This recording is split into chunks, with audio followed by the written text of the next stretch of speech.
నా సన్నిధానానికి రమ్మన్నారు.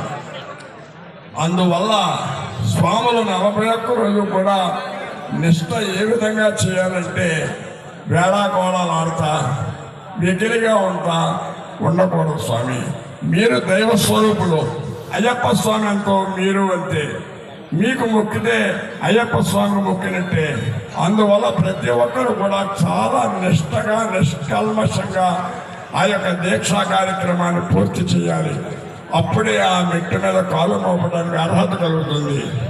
ఈ మధ్యకాలంలో 21 రోజు మొక్కుకున్నానని 11 రోజులు మొక్కుకున్నానని మాల ధరించి శబరిమల పెడుతున్నారు.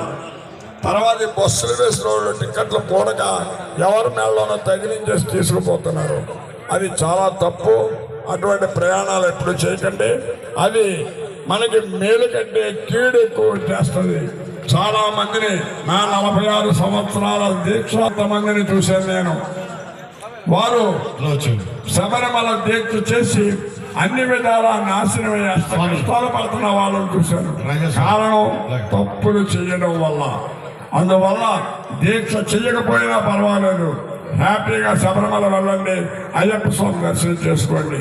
కానీ దీక్ష చేసి మాత్రం ఏ విధమైనటువంటి నియమ నిష్టలకు భంగం కలగకుండా ఉండేలా చూసుకోండి. స్వామి శరణం శరణయ్యప్ప. ఇప్పుడు మనం అయ్యప్ప స్వామి వారి